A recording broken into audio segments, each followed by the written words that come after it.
Mani sauc Eiva. Esmu Liepājas teātra butafora. Liepājas teātrī strādāju jau 3. gadu. It kā neilgi, bet esmu ļoti pateicīga, dzīve man ir atvedusi šeit uz teātra vidi, jo šis ir darbiņš, kas man no sirds patīk. Brīvajā laikā patīk pavadīt laiku, protams, ar ģimeni, pie blakus esošās jūras un, protams, ar pastaigām mežā. Mani sauc Jolanta. Es esmu Liepājas teātra dekorātore. Strādāju šeit jau 17 gadus, mazliet vairāk. Principā mana dzīve visa paiet teātrī, bet ir arī vaļasprieki. Kad nāk pavasaris, tad mans prāts nesas uz dārzu. Un viss mana vasara un rudens paiet brīvajā laikā dārzā laukos. Dāmas un kungi! Šī vakara izrāde būs par Liepājas teātri. Šī mums ir maketu kaste, ar ko viss mūsu darbiņš sākās.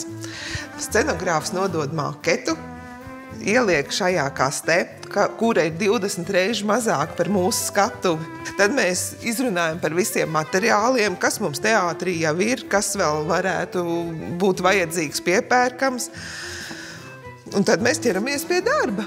Krāsojam vai šujam. Bet jūs taisat gan pašu scenogrāfiju, gan mēbeles, pilnīgi visas šīs sastāvdaļas? Nē, mēbeles mums ir ļoti daudz teātra noliktavā, kuras tā kā otrais tiek izmantotas, vai nu tur jāpārvelk, vai kaut kas jāpielabo. Rekvizītu noliktava. Opā! Jums pat ir amors. Mums šeit ir viss kaut kas, ko vien var un ko nevar iedomāties. Koka farotas, trauki, vāzes, māla trauki. Porcelāna trauki. Arī, jā. Šeit ir darba rīki, visādi arī veclaicīgie. Saglabājies no seniem laikiem, no izrādēm un tādām. Tad ir, kad ir vajadzīgs kaut kas specifisks, ļoti bieži marketinga daļa tieši ir liek sludinājums un lūdz cilvēkiem, kam varbūt ir kaut kādi šādas pērles mājās, tad viņi labprāt arī noziedo teātrim. Jo ir bijis tā, ka tā pašām alkohola pudelēm, kad kādai izrādēja vajag tieši specifisks markas alkohola pudeles. Un tad, jā, liepājnieki nes šīs pudeles mums. Ja galīgi neko nevar atrast, tad veido skices un mēģina taisīt paši. Kad beidzas izrāde, viņš nonāk šeit atpakaļ un glabājās un gaida savu nākošo iznācienu. Gaida 20 gadus, lai atkal nonāktu skatos. Dekorācijas netiek utilizētas, bet noliktas teātra noliktavās. Un tad, kad nāk jauna izrāde, ja atbilst izmēri vai augstumi visi, tad šīs dekorācijas tiek izmantotas otrais. Pirmais tomēr ir, kad iet uz tiem šķūņiem un meklē. Mums, principā, grīdas ir finieru loksnes, un tās ir no abām pusēm apkrāsotas. Vienai izrādē ir viena puse, otrai izrādē ir otra puse. Pārsvarā mums krāsas ir uz ūdens bāzes.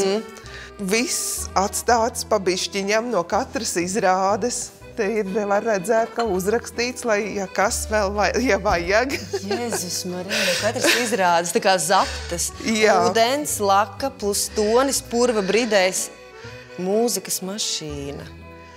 Tad mēs šeit esam sakrājuši visādus trauciņus, kurus arī var otrais izmantot, sajaukt krāsu. Ir arī tā, ka mēs arī šos trauciņus vēl izmazgājam un iztīram un 3 reiz un 4 reiz lietojam. Pēc pusdienām var uzjaukt krāsu, jā? Jā, tieši tā. Koka pakaviņi, jā? Koka pakaviņi, jā. Noplīsuši. Ar velcro? Jā, noplīsuši ir jāpielīmē. Mana spalvu kaste. Katru reizi, kā kaut kas paliek pāri, kaut vai mazs krikumiņš, tad es viņu lieku augšā ar domu, ka kaut kad jau viņš tāpatās noderēs. Un noder? Noder. Ļoti bieži īstenībā. Un gadās tā, ka varbūt kaut ko izmet ārā, un šito ja nevajadzēs. Un tad tieši tādu mazu gabaliņu varbūt kaut ko vajadzētu. Mēs teātrī darām tā. Šeit mēs gatavojam izrādi Latviešu raķetes.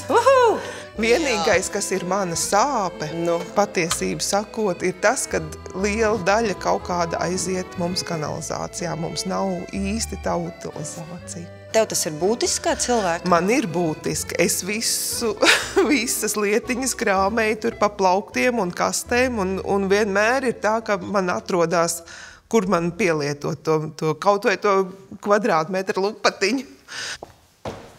Dāmas, viss ir pareizi.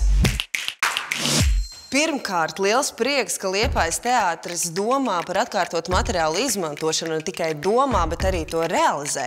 Otrakārt, mūsu eksperts lielu plusu jūsu saimniecībai dod par to, ka jūs tiešām meklējat reālas lietas, un šīm te lietām ir otrā dzīve, bet reizēm ir gadījumi, nav variantu, ir jāpērk jaunas lietas, un kā izrādās, piemēram, jaunu lietu smarža, jeb šo organiskie piesārņotāji spēj cilvēku organismā radīt nevēlamas sekas. Tāpēc, piemēram, par krāsām runājot, lakām un citiem materiāliem, kurus jūs izmantojat savā darbā, vai jūs pievēršat uzmanību krāsas sastāvam un izvēlaties, kas būtu gan cilvēkam, gan dabai draudzīgāks? Es ļoti bieži lasu, kas tur ir, un gribētu ieviest potu mazgājumo mašīnu, kas tā kā izskalo, atdala pigmentus no ūdens, un tad tos pigmentus var savākt atsevišķā tvertnē un utilizēt dabai draudzīgā veidā, nevis aizskalot kopējā kanalizācijā.